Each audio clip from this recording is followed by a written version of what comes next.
Hello and welcome to yet another SpeakerPost episode on the stories we tell. The medical devices industry requires the use of engineering, product design, innovation, and then the industry kind of creates products that can really literally change the world, change the way we live. Products that can monitor your heart rate, products that can break up kidney stones, products that help with like snoring issues, wristbands that can, read your mind. I mean, these products are really disruptive and they all have a story to tell. What we need is actually someone to tell those stories, a marketer, someone who understands marketing to tell these stories. My guest today is that kind of marketer. Pete Alexander, welcome to the show. Kamal, thank you so much for having me on the show, and I appreciate the listeners' time as well.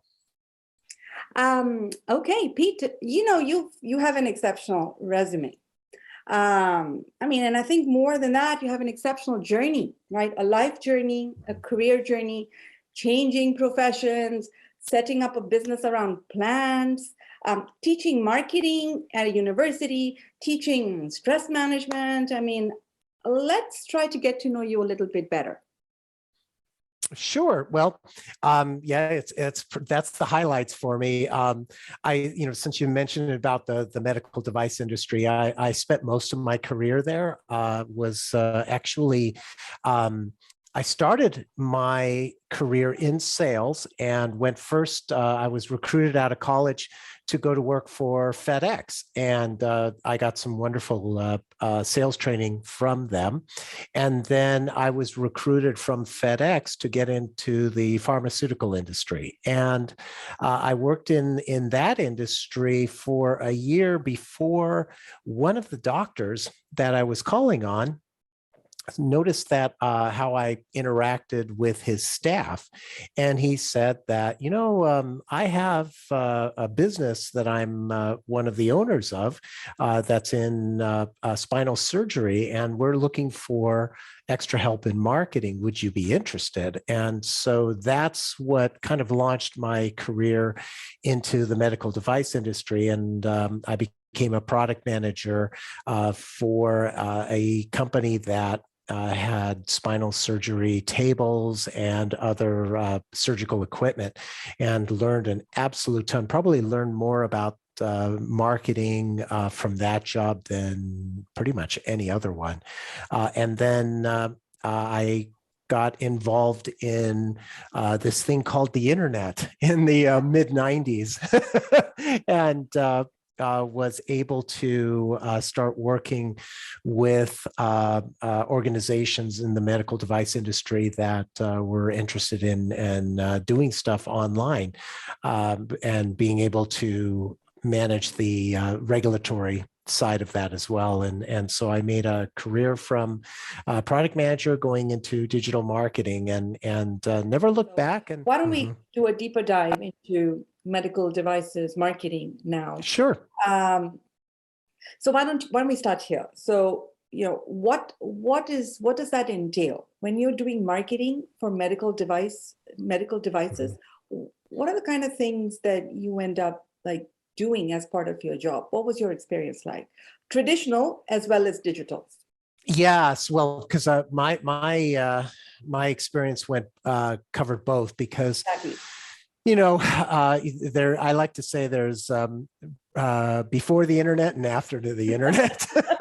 And it's true, because before the internet, it was, the medical device industry as a marketing person was primarily supporting sales, doing trade shows, developing brochures, maybe doing, if you're a product manager, doing sales training on the products, etc. And then once the internet came around, then there's all these digital tools, including the website, of course, and email marketing and marketing automation, etc. that come into that. But in order to get into that industry, first of all, I'd highly recommend it if you want a industry that is relatively stable and typically will have decent budgets associated with it. Now, the big drawback to working in the marketing department of a medical device industry, especially here in the US, is the regulatory issue. Because if you're in the med device industry, you have to make sure that you are in compliance with the FDA. And that can, if you do any kind of marketing, any kind of messaging that conveys the wrong message, it puts the company in dire straits. And so there's a lot of pressure there. There's often a stunted creativity because of that. So it's not like you're doing marketing for, Pepsi or Coca-Cola or, beer Apple. or, or Apple or anything where you can just kind of really push the envelope. This one, you have to be relatively conservative, and even more so if you're working for a medical device company that is publicly traded, because then you actually have the double whammy of regulations. You have the FDA, but then you also have the FTC and the FCC that also get involved anytime that this is a publicly traded company, because if you are making claims that cannot be substantiated, that raises a big red flag. Right. Of course. So you're creating brochures, you're creating, all the sales stuff. So that's all the traditional stuff. And then when you move digital, you said regular, things that deal with FCC and, rules and regulations. But then what are the other things that a student would be doing? Let's say if they had an internship in this field. Sure. So an internship, it depends on the company, because you can have internships that are, I would call them pretty lame, where you're there just to push papers and not really much else. But if you are in with a good company that really wants to help you learn and wants to take advantage of your skill set, there's any number of things that you could get involved in. Social media, for one, being able to respond to patients as well as potentially physician offices.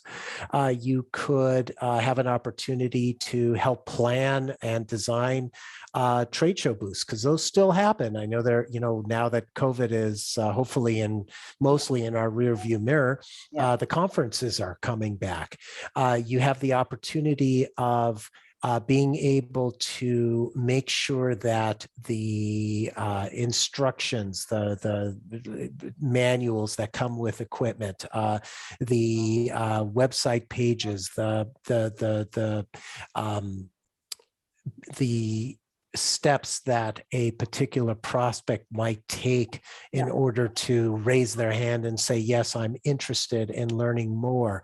All those kind of areas of a marketing department potentially can use an intern. And there's a lot of opportunities there. There can also be areas where, let's say, if you are interested in doing research, many medical device companies will do a lot of research, a lot of papers, white papers on their equipment, or being able to do focus groups with potential prospects. I mean, there's any number of things that potentially you have an opportunity to work with. So qualitative research, quantitative research, business to business, business to consumer, right? Yes, business to consumer is going to be more limited, though. Okay. And it's typically because unless you have a large B2C budget, it's mostly you're trying to get the medical community to buy into your product. And if you can get the medical community to buy into the product, then the medical community is the one dealing with the patients. So you're really just doing some additional effort that's complementary to what the medical community is doing. So, for example, it might be something like an opportunity to have a website that talks about or refers potential interested patients to physician offices or hospitals or clinics that actually have the product. Got it. Got it. Okay. All right. Last question. When it comes to the skill sets that are required for students to be part of, like, an industry like this, do they need medical knowledge? Like, what do they need to be part of this kind of industry? They don't need, if they're new to the industry, they don't need the medical background in it. However, they need to have the capability of learning technical concepts. And so what that means is that, let's say if you go and you interview with a particular medical device company, obviously you want to do your research, and there's no excuse for not at least looking at the company website and learning more about the products. Figure out what is the product doing, understand what the product is doing, because then you can ask intelligent questions. And then, assuming that you are given the opportunity to come aboard to the company, then it's a matter of learning all the different nuances from both the patient perspective as well as the physician or pharmacist or whoever it is, nurse, whoever it is that is your target audience. Understand, what does the product do? What are the benefits? What are the drawbacks? What is the competition?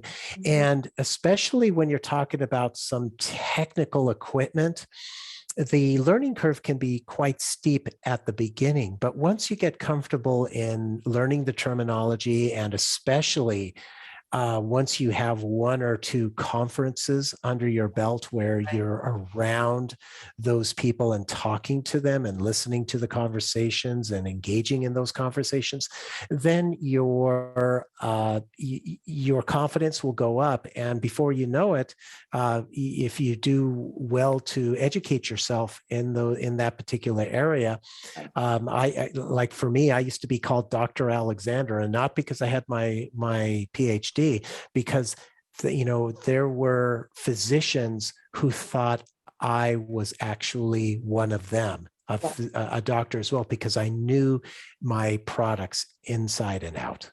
Yeah, so that's and then like, can you get in after a bachelor's degree into like a marketing? Yeah, and then do you want to like, should it be business? Like, what kind of undergraduate degree should they think of if this is the line they want to pursue? Yeah, so an undergraduate, business degree is absolutely mandatory, I would say. An MBA is preferable. And if it's not an MBA, perhaps it's a master's in engineering, or you could have an engineering degree as a bachelor and then get an MBA. That typically is going to be a 1-2 punch for what med device companies are going to be looking for their marketing department. Because if you have both a engineering and a business degree, the assumption is that you have the skill set of both areas that they need the most skill set in. So that would be a good way to do it, but it's not required. Like, for example, for me, most of my career I spent in the medical device industry. I had both a bachelor's and a master's in marketing. Right. And so the engineering aspects wasn't an issue, as long as, because I basically became book smart with all the reference materials on my products, so that I could be able to communicate very effectively with the engineering group, with the other people in my company, as well as my prospects and customers. Got it. Wow, this was so helpful. Thank you. Oh, my pleasure. Seriously, thank you for your time today. Thanks for taking the time. I know I learned something new, and I know I will, once this video is done, I will be sharing it with my integrated marketing communication students. And I also know that your story will help someone somewhere trying to get into this particular field. So thank you very much. My pleasure. I'm happy to answer questions of anybody who sees this and thinks, oh, I have a question about that. Have them, reach out to me on LinkedIn or on our community website, and I'm happy to assist. That sounds great. Wonderful.